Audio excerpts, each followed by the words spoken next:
In 524 BCE, 50,000 Persian soldiers marched into the Egyptian desert and vanished without a trace. No bones, no weapons, no ruins, just sand, wind, and silence. Their fate remains one of history's greatest unsolved mysteries. It all began with one man, Cambyses II, the ruthless and ambitious son of Cyrus the Great. After inheriting the mighty Achaemenid Empire, Cambyses set his sights on Egypt, the last major holdout against Persian dominance. He wasn't content with mere conquest, he wanted total control of the known world. Cambyses invaded Egypt and defeated Pharaoh Psamtik III at the Battle of Pelusium. Using a chilling strategy, he painted cats on his soldiers' shields, knowing the Egyptians considered cats sacred. The Egyptians, fearing to offend their gods, hesitated, and Cambyses seized victory. Egypt fell, and the Persian Empire expanded.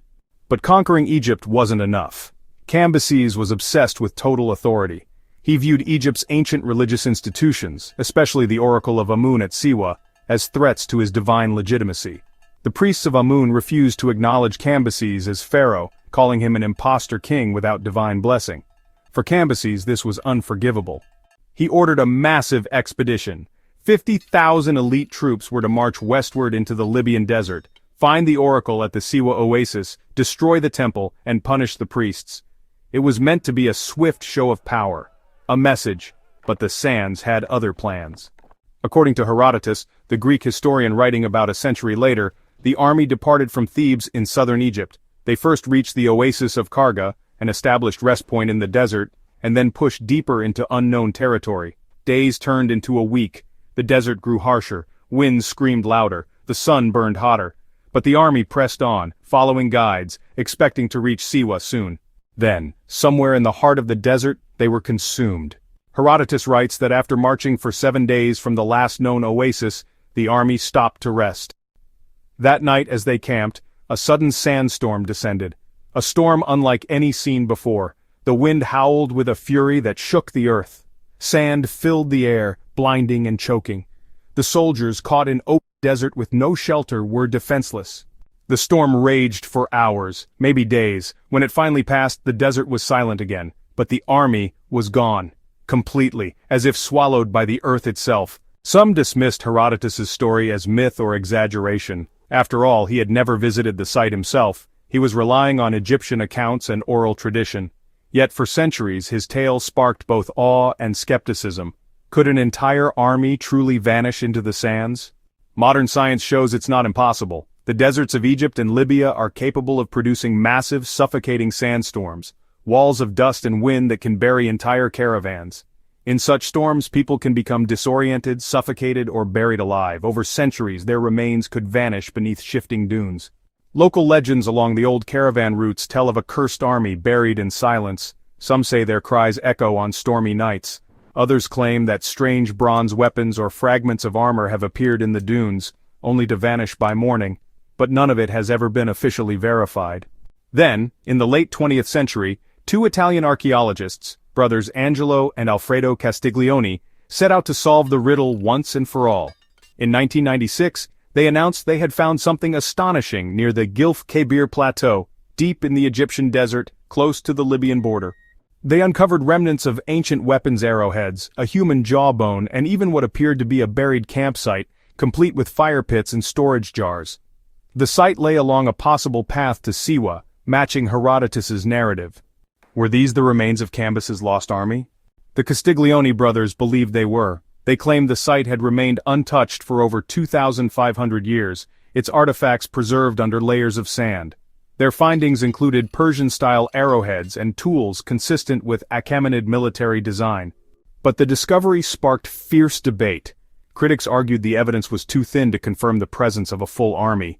The bones were too few. The artifacts, they said, could have belonged to a much smaller group, perhaps a lost caravan, not an imperial force of 50,000. The Egyptian government, wary of accepting unverified claims, refused to officially declare the site as the final resting place of the lost army. Without large-scale excavation or irrefutable evidence, the mystery remained. Some historians propose alternative theories. Perhaps the army never vanished, it may have been defeated by hostile desert tribes, and Herodotus's story was just political propaganda. Others argue Cambyses never sent such an army at all. In this theory, the story was crafted to portray him as a mad tyrant, attacking religious institutions and enraging the gods, only to be punished by nature. There's also the possibility of mutiny or desertion. The soldiers may have realized they were heading to their deaths and scattered in the wilderness, but no one ever returned to tell the tale. No survivor's account, no message, just a single ancient narrative, whispered across the centuries. Cambyses himself would never learn what became of his soldiers. As the days passed and no word came from the West, he became increasingly paranoid and violent. He executed advisors, he accused his own family of betrayal, he murdered his brother Bardia, allegedly out of fear he would usurp the throne. Ironically, Cambyses' own death was just as mysterious. On his return journey from Egypt he suffered a wound. Accounts vary, some say it was self-inflicted, others say it was an accident. Within days he died, far from home. His empire descended into chaos, and with it the truth of his lost army faded deeper into myth. To this day, no one has found definitive evidence of the 50,000 soldiers. The desert has kept its secret. Somewhere beneath the windswept dunes perhaps lie the bones of an empire's pride, silent, waiting, buried beneath centuries of sand. But what if the desert isn't the villain? What if someone, or something, wanted the army to disappear? There are whispers in Egyptian folklore of sacred lands protected by spirits, where outsiders were never meant to tread. The Siwa Oasis, home to the Oracle of Amun, was one such place.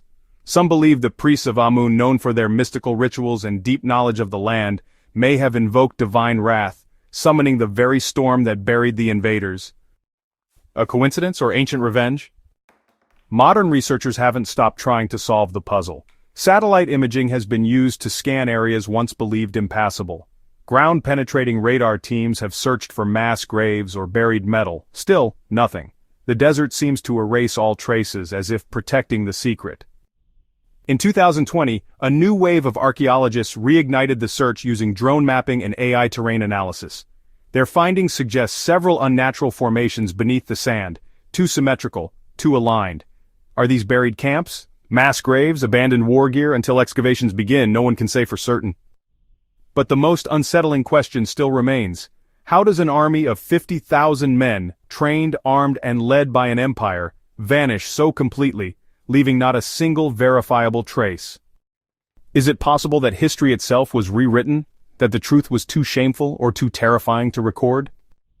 Or maybe they're still out there waiting to be found, beneath the dunes, beneath the silence.